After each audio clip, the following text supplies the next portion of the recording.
Firstly, Joe, thank you for joining this little short vodcast. Um, I'm hoping that we can obviously chat about kind of like when you're at Reigate and those different bits and pieces. So if you could just fill everyone in, introduce yourself, tell me when you were at Reigate and what subjects you studied, and then what you're doing now.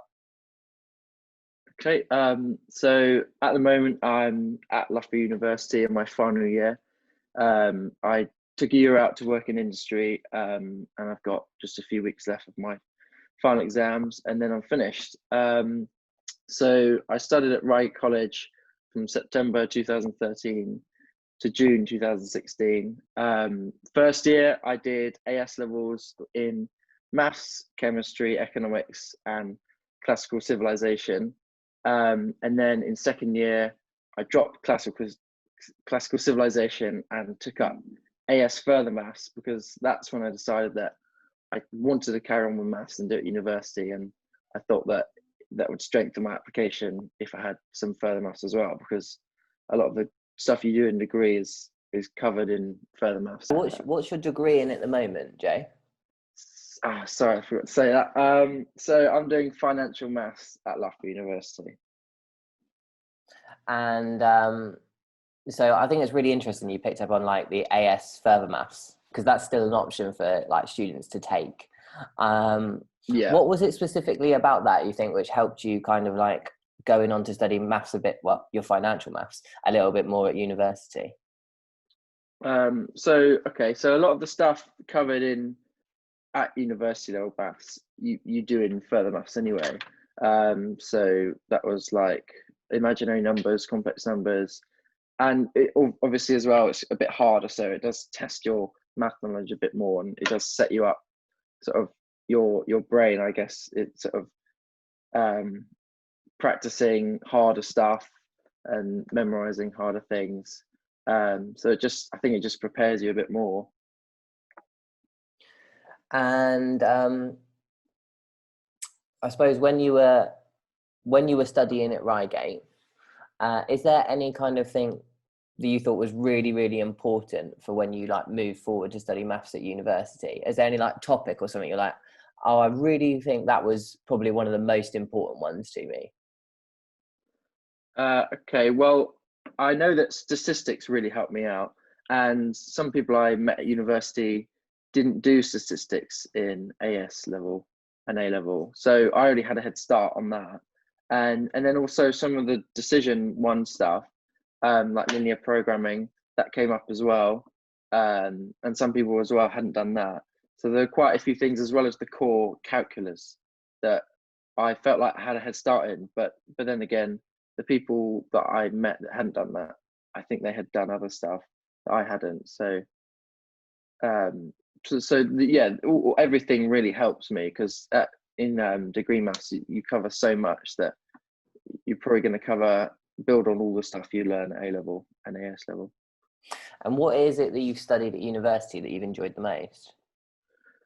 Well, that's a good question. I do prefer calculus, differentiation, integration, but I don't really know why. There are some subjects that are more interesting, like game theory, but yeah. That is sometimes quite hard, and there's sort of loads of information to keep in your head at once. Whereas I've always liked doing like step by step calculus. I mean, don't get me wrong, everything in maths is sort of step by step, but I can't explain why, but I just find it a bit more. I don't know. It's quite satisfying, isn't it?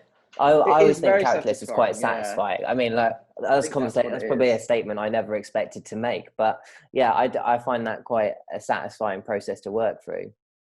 Yeah, and I think, as well some. So go on. No, you mentioned game theory, and yes, I think that's so interesting. But I think there's probably a lot of people watching this who's like, what's game theory? So you obviously can't summarize it massively, but for those people who've never heard of that, what is it? Well, there is an official definition that would sound much better than what I'm about to say, but it's basically it's more than one player's I'm really struggling to explain it. There's like the definition online that sort of really well sums it up, but I don't know how I could do it myself. It's the interaction between players and the sort of depending on who plays what happens next. And there are games where people play their move at the same time, and there are games where someone goes first, and then there's a second player chooses their next move. And a lot of it applies to sort of businesses and mergers and all sorts of things in the business world. So if you're interested in finance and business, and it can be quite applicable and so interesting. Yeah, I think like you say, like the effects of one move or multiple moves at any one time, and how that's obviously going to then change how other things are happening around it and interacting. Yeah, there's a big crossover with economics as well, because I do financial maths. I have economics modules as well as maths modules, and financial modules as well. But in the economics modules, sometimes we just cover very similar stuff to game theory in the maths modules, which is quite good, because it's you can sort of double, sort of have spend more time learning it, and then you're sort of stronger in both subjects, if that makes sense. Yeah, no, definitely. So what kind of, well, I suppose, what made you decide to carry on following maths beyond your A level?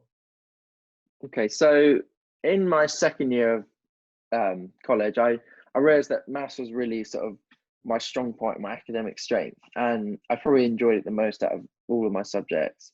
But in first year, I had no idea what I wanted to do at uni, and I didn't know what I wanted to do when I'm older, and I still don't know what I want to do when I'm older, even though I am old now and I need to think about what I need to do. Joe, you're not old yet.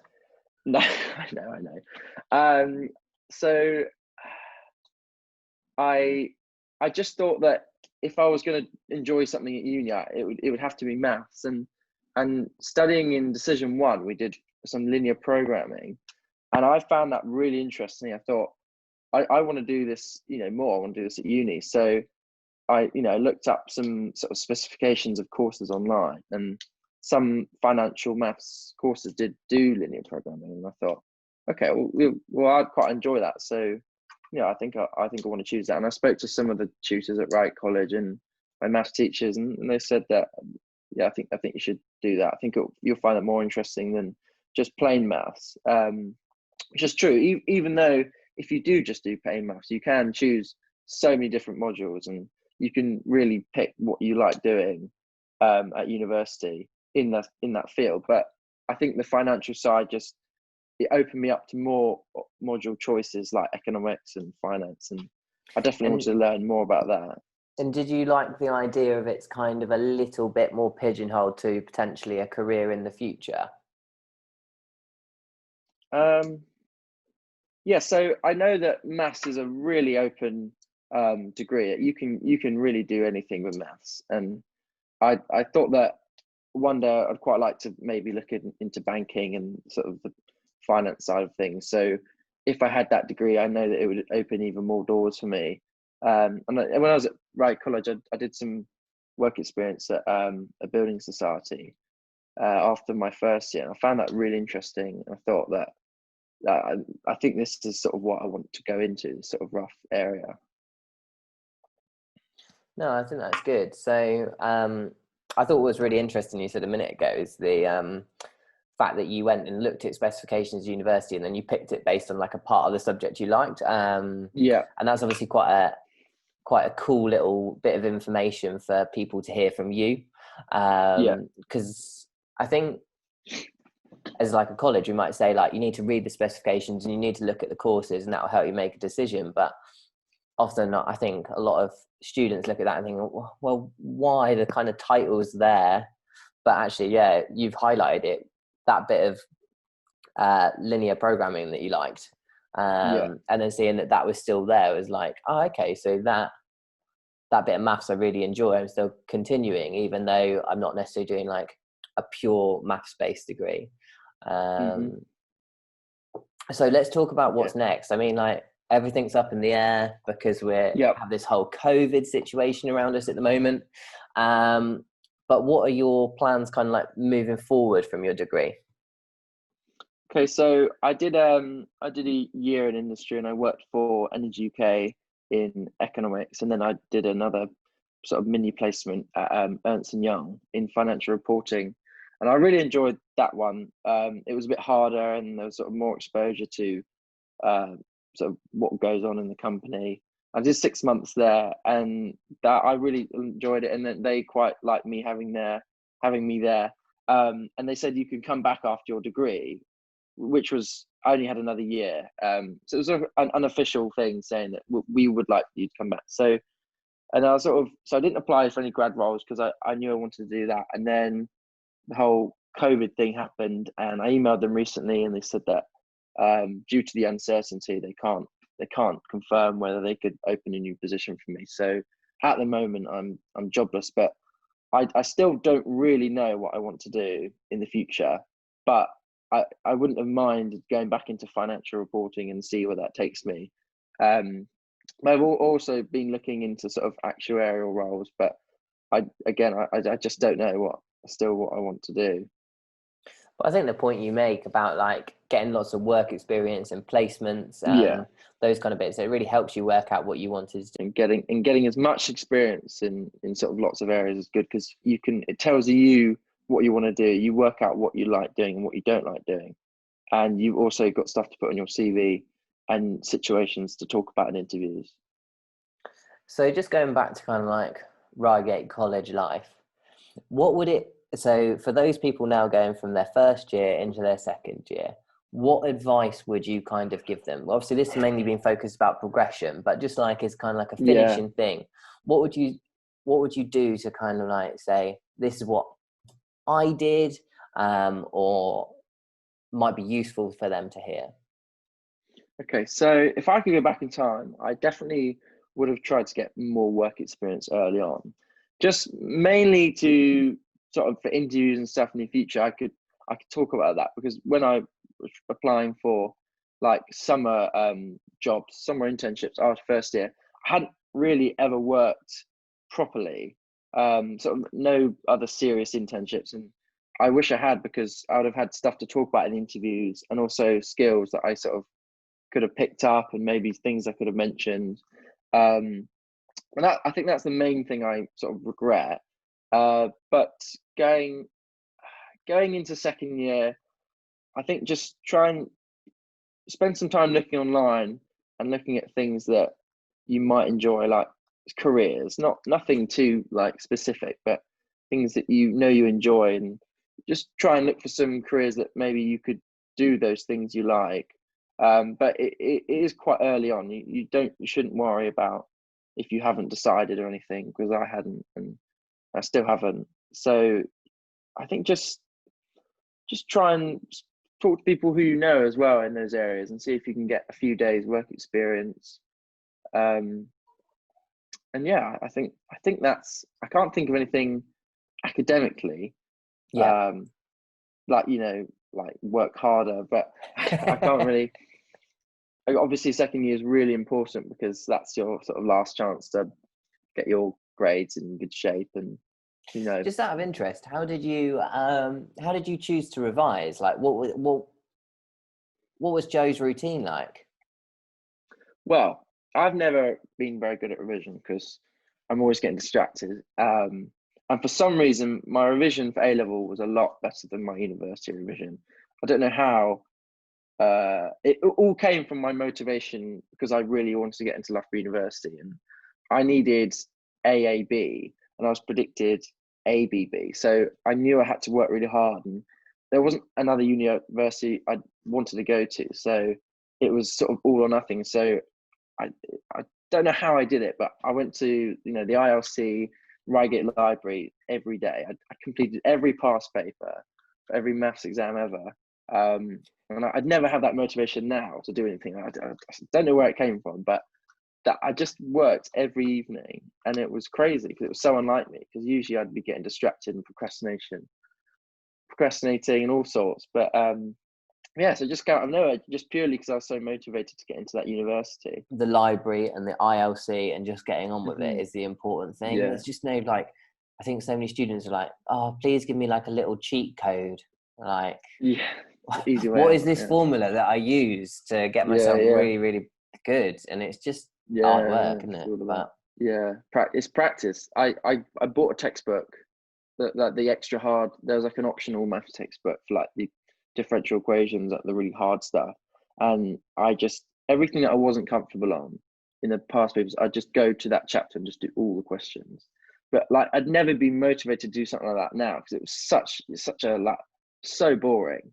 But I back then it wasn't, because I really wanted to do it. So I got the textbook that Ash recommended, and I just went to like the hardest questions, and I didn't stop till I could do them all really well.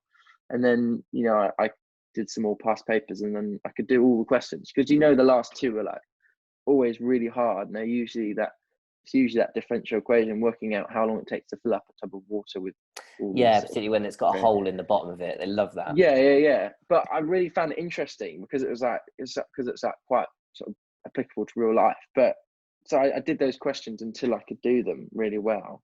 I think that's really what got me. How did you find the transition from college to university? How did you find it? What would you say to other students now who are thinking about taking that route? How can they prepare? Okay, so a big thing I didn't expect was sort of just the total independence of it. So at college, you've got your teacher always on your back, making sure each week you're caught up and you do the homework. And if you don't, and you get detention. When you go to university, there isn't any of that. And you go to the lectures, and then you go to a tutorial at the end of the week, and you're just always expected to be on top of things, so that the next week when the lectures start, you can then build on what you've just learned. But with sort of freshers and going out all the time, it's easy to get behind and think, oh, I'll catch up on that tomorrow, and then something else happens. So, and then you're behind, and then once you're behind, it's really hard to get back on track, because obviously the lectures are moving against you. And we didn't have reading week at our university for our subject, so there wasn't a time when you could just catch up. So that means that you'd have to be working extra hard each week to catch up on things, and there were a lot of times where I did fall behind. But I definitely didn't think about that when I went to university. I should have thought, oh, it's going to be weird not having a teacher on my back. But the personal tutors, you do have personal tutors, and you do like little tutorial classes, but they're not really, you're on your own basically, and you don't have a mum and dad to double check that you're doing all right either. Asking you what you've done today. Yeah, that's exactly it. Yeah, I think, like, obviously with the COVID situation at the moment, hopefully a lot of our learners are getting more independent and able to cope with that. But like you said, they've probably got a parent nagging them.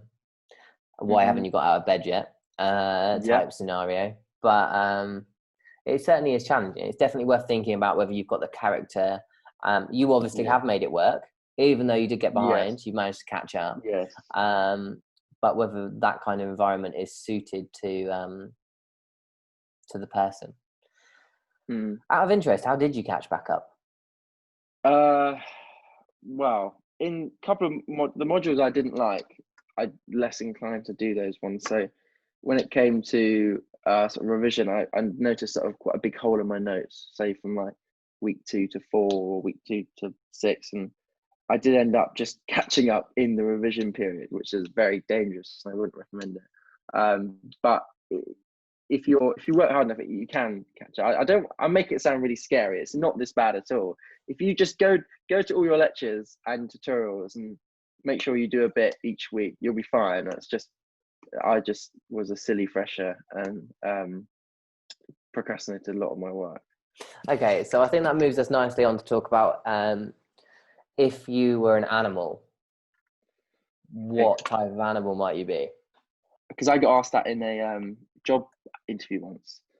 It wasn't a live one. I had time to prepare, but basically I ended up saying that I'd be a chimpanzee, just because they're sort of that fun, and sort of always messing around. Like, as you know, I was in Duke of Edinburgh, and I'm sure you've heard stories and maths lessons about me. And sort of lifting group spirits with positive energy, all that rubbish. But I don't know, is that cringy? I don't know. I think we'll probably just clip this bit in, to be honest. Like, Yeah, I think there's a big difference between if you were an animal, what are you, and what animal would you like to be? So sometimes people ask those two different ones. Like, if I want to be an animal, I haven't really thought about that, but it would be different to what am I like? What do I represent? What are my values? You know what I mean? yeah. It's a very different question. So, what do you think And your sometimes, what are your key values then? well, I think it would be like a chimpanzee because, like, I don't want to sound too cocky, but like they're like quite intelligent, um, and like they have social sort of interactions. They have social skills, sort of thing, like knowledge of. Oh, I'll write it down. Is it socially sensitive? That's the one. And like they're team players, and you know they they just a lot of energy, and they're quite silly. I don't know. I just feel like it Yeah. sums me up. No, I But think it's good. So, Joe, what would you say like your biggest achievement is so far? now this sounds really cliche, but it was probably my A star in maths A level because I'd never worked harder for something in my life. So I knew that I really wanted to go to Loughborough University, and in order to do that, I needed an A, and if not A star, I didn't actually know I was going to get an A star. I really wanted one, but I didn't think I'd do it. I was only predicted an A. But I worked every day, and I did make sure I did every past paper for all the topics, and I even got this extra hard textbook that my teacher recommended, and went through all the problems that I struggled with until I didn't struggle with them anymore, and there was nothing that I couldn't do. So when the exams came up, just purely out of practice, I was able to do all of it, and I did get my A star, which I was so happy about. But that's probably the hardest I've sort of the most focused I've been on something ever. Thank you very much for coming on this That's little all right. podcast. Thanks for having me.